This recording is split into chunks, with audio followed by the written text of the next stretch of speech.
Hey, what's up everybody? Today we're going to be discussing the Triumph Speed Triple 1050 RS. Whoa. Did you guys know that only 7% of my subscribers are returning to watch my videos? Please, consider hitting that subscribe button. We're trying to get to 2,000 before the end of the year. It's just one of my goals. It would be super cool if you could help me reach that, but if not, I get it. You don't have to. Anyway, that's all I've got. Please subscribe, like, and comment. Let's get to the video. This is a pre-owned bike. It only has about 100 miles on it though, 2020 model year, so almost brand new, but got a little bit of use out of it. At the end of this video, I'm going to tell you, the viewer, whether or not this bike right here is a good buy, or if you should be saying goodbye. This bike is powered by a 1050cc inline triple cylinder motor, mated to a 6-speed gearbox. It's got a beautiful single-sided swing arm, and the RS model gets a bunch of carbon fiber parts. Carbon fiber.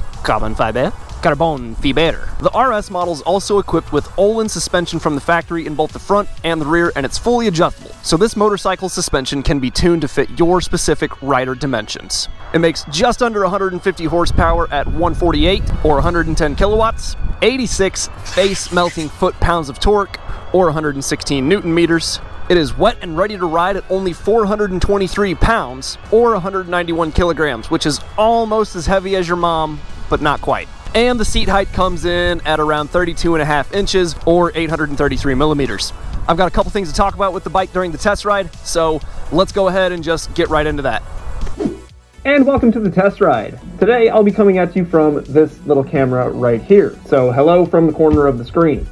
I had actually filmed this video live while I was riding the bike, but unfortunately my adapter that clips onto my helmet right here shot craps and it just does not work anymore. So got ourselves a new one on order. So anyway, I'm going to let the test ride play out, and I'm just going to try to give you my live commentary and try to recreate what happened while I was on the test ride. So one of the first things that we can talk about with this Triumph motorcycle is Triumph, no doubt, makes a very premium quality feeling motorcycle. All of the buttons are laid out super well.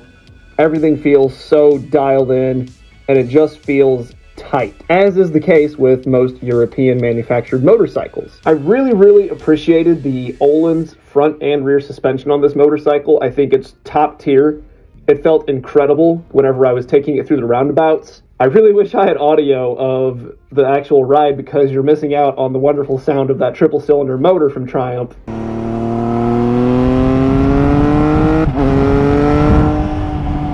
So parallel twins have awesome bottom end torque, but they don't have the top end that the inline 4-cylinder motors have, and it's just the inverse with the 4-cylinder motors. You know, some of them can have decent torque, but for the most part, the parallel twin having bigger pistons is going to generate more force, which means more torque. However, it's hard to rotate that mass at really high speeds, so they suffer in the horsepower department. But the triple cylinder layout on this Triumph is awesome, man.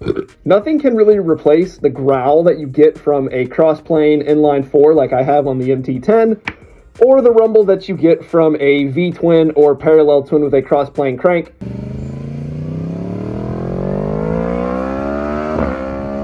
This triple cylinder is kind of raspy, I guess you could say, if that's the right word, but this triple cylinder layout does a great job of taking the advantages of a parallel twin and an inline 4 and melding them together to give you the best of both worlds. I talked about in the beginning of the video how it's got 148 horse. You can really feel it ramp up and get going once you ring it out. I really enjoyed riding this bike. I didn't think I would enjoy it as much as I did, but I love all the features on it. You've got that beautiful color TFT display.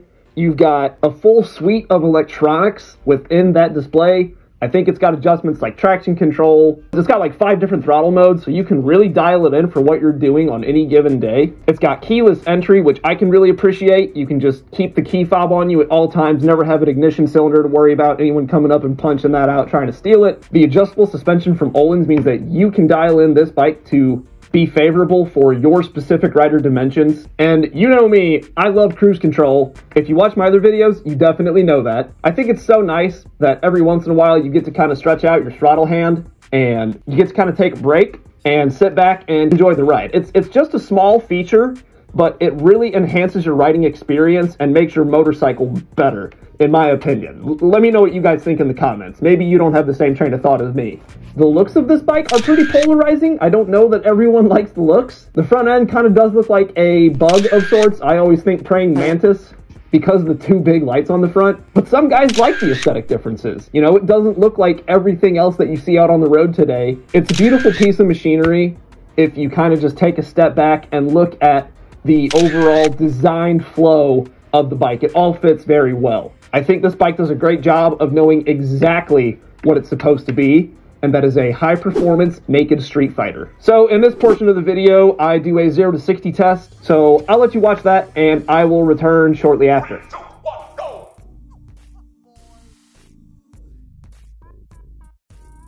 This bike was so quick off the line, I didn't even have to come out of first gear before I hit 60. Super thrilling to ride. I didn't give it all it had because it's not my bike, it's still pretty new, and I didn't want to screw anything up. So excuse my poor testing skills. I'm not a professional rider. I also thoroughly enjoy the up and down quick shifter on this motorcycle. I think that's a feature that more OEMs should be considering on something as high performance as this in this power category. And again, that goes back to Triumph being a premium motorcycle manufacturer. At first, I found the seat on this bike a little strange because at the back of it, it has like a weird V to it. But while I was on it, I just found myself becoming more and more comfortable and more happy with the way the saddle was set up. Overall, very ergonomically comfortable with angle of my knees, being able to grab onto the tank with my legs, where my arms are at, and my back isn't super arched either, which I always appreciate. For reference, again, I am 6'1", about 165 to 170 pounds on any given day while I'm riding.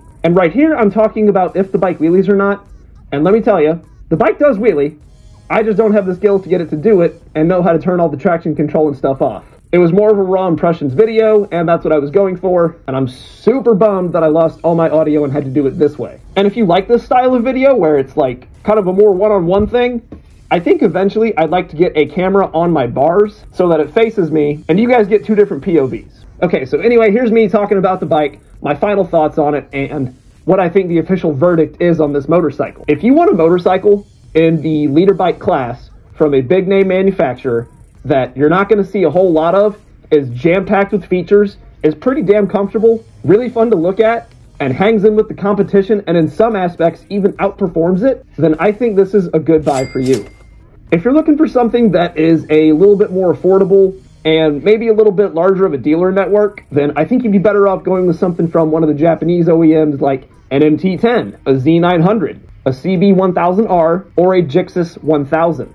They're all a little bit more friendly in price. They all have very large dealer networks, and with them being such common motorcycles with large dealer networks, parts availability, maintenance, and upkeep are all going to be significantly cheaper. And if that's what you're after, then to this motorcycle you should be saying goodbye. So that will go ahead and wrap up this video. I hope to bring you some normal content next time with a normal POV and a normal microphone setup.